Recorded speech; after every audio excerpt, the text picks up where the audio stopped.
All right, guys, our current events of the week. RFK Jr. unveils plan to phase out 8 artificial food dyes in the U.S.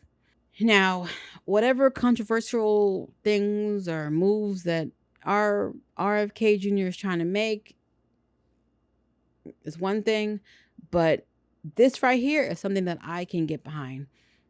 The Department of Health and Human Services and the Food and Drug Administration announced that they're going to be phasing these dyes out by the end of next year.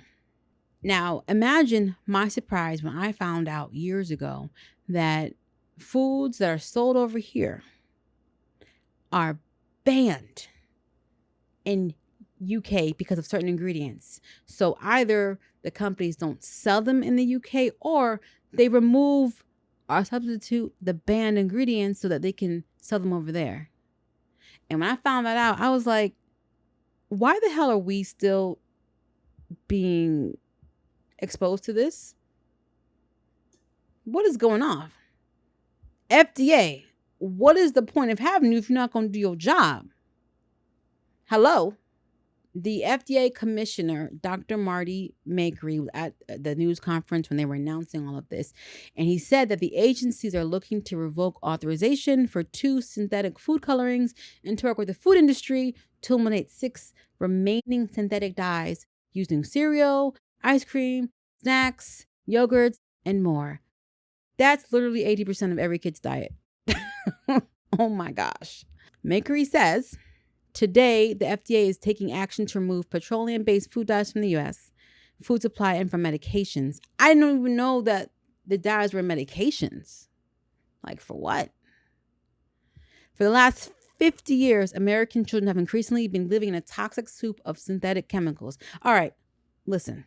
I will give you the first 20 years. Because people were smoking in hospitals and drinking while pregnant. Like, they're just things you didn't know. I'll give you 20 years. But there's no way you're telling me that you didn't know for the last 30 years that these harmful chemicals ingredients were in the food and you weren't doing anything about it. You weren't even raising an alarm, as far as I know.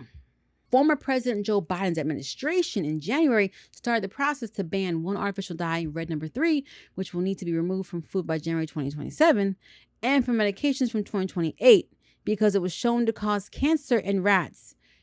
Get the F out of here.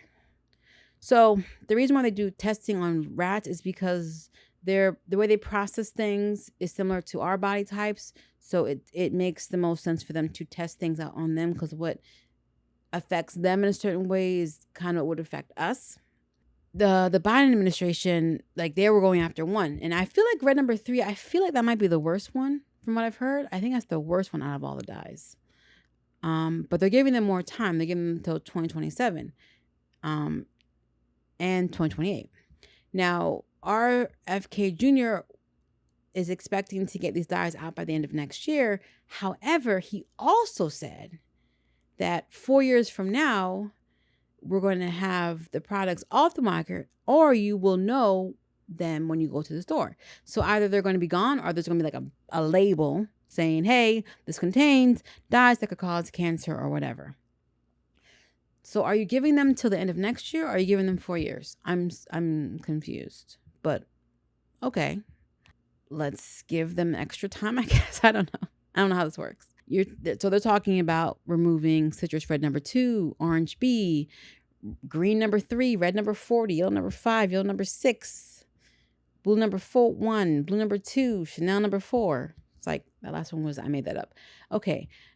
What are all these colors and numbers? Oh my gosh. And where do you find these things? Like, how did they create these dyes? What chemicals are they made from? So the FDA is also taking steps to authorize 4 new natural color additives. Hold on. Full stop. If these new color additives are not okay in the UK, if they are also banned, I don't want you to put them in there. I know it says natural color additives, so I'm hoping it's exactly what it is. But you guys have fooled us before.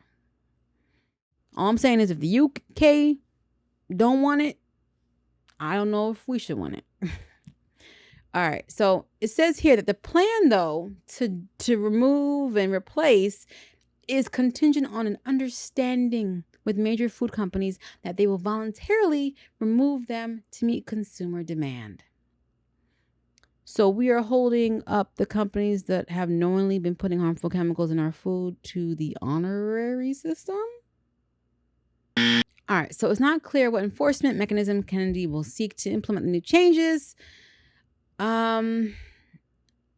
So Kennedy said, we don't have an agreement, we have an understanding. Oh, an understanding. Okay. Like a handshake? Now, Makery, the head of the FDA, went on to say that the agency plans to work with the food industry instead of having Congress step in. Now, I don't necessarily like the idea of having government influence in everything because it get into murky water. But why are you waiting until they're trying to step in to be like, oh, no, we got it, guys. We got it from here. We got it from here. Where were you the last 30 years? The last 20? The last 10? And then Makery said, there is no need to have a regulation or a statute when companies are volunteering to do it. Incorrect, sir. Incorrect. No, there needs to be a regulation or statute because you don't always have the same people running these companies. The CEO of today isn't the same CEO of tomorrow. People change their minds. Companies get bought, traded. People get fired, hired. Like, yes, maybe they're all agreeing today, but that's today. No, I disagree. We need some kind of regulation or law. Now, the International Association of Color Manufacturers, the Trade Association for the Color Additives Industry, which I didn't know there was a color additives industry, which includes both natural and synthetic dyes.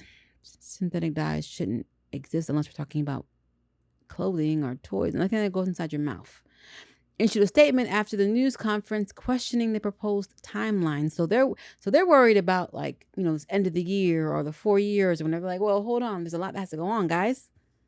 We can't just uproot everything and just put things in place out of nowhere. It's not that easy. So they're like, you want this by the end of 2026? Food production is a lot more complex than you think. The process is neither simple nor immediate, and the resulting supply disruptions will limit access to familiar, affordable grocery items. Now, considering that we're still dealing with these tariffs, I don't know if using the word affordable and grocery items will exist either way. So Kennedy told food industry leaders at a meeting last month that he wanted their companies to remove artificial dyes from their products by the end of his 4-year term. So again, I guess they want the process started by the end of 2026 and they want it completed by the 4 years. I think that's what he's actually trying to propose. So the proposal also outlined a commitment for companies to supply food for school lunches that does not include artificial dyes or coloring. So it's expanding, not just on the shelves, but in the cafeterias. In return for working to remove dyes from food, the trade group is asking the Trump administration to work against state legislation that has created a patchwork of laws around food dyes, which could lead to more restrictive bans on other chemicals, not just food dyes in certain states. Aha! They are willing to work with the administration because they don't want the state, as they said, they don't want Congress, they don't want the state to come in and regulate them. Okay. That's why y'all trying to get all familiar. Okay, I see you. Question. Can somebody fix the recipe of my double stuffed Oreos? What did y'all do to those? I had to give up double stuffed Oreos. You know how much hurt that was? I don't know if you guys know, but I noticed it last year. My double stuffed Oreos. Okay, so you have your regular Oreos and all kinds. Okay, my favorite was double stuffed. Double stuffed, not only did you get extra cream, but when you dip it in milk, after a couple of seconds, it's like melting your mouth. It was so nice. But what I noticed is that when I started dipping it, double stuffed Oreos, I would leave it in there for minutes and it still wasn't melting in your mouth. It was not disintegrating. It was just sitting there, almost intact. And then when I did bite into and eat it, there was like a weird aftertaste. I was like, oh, y'all touched the formula. And I know that over the years, companies, they make changes to their food. They adjust the formula, adjust things. But like, no. Mm-mm. This judgment was not necessary. It was unprovoked. Who told you to do this?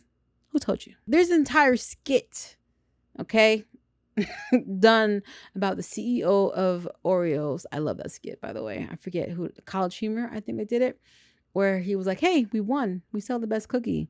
Go home. No need to work. But they kept coming up with different, like, odd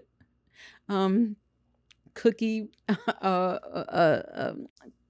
cookie flavors. It was really funny. That's how I feel. Like, why did you do this? So I haven't bought double stuffed Oreos in a long time because of that. I've been so sad. Anyway, states alike have already started taking matters into their own hands and removing artificial dyes from certain foods. Both West Virginia and California have passed laws to ban a handful of food dyes from school lunches, with plans to extend the ban to a broader statewide level too. Oh, okay. These companies are getting nervous.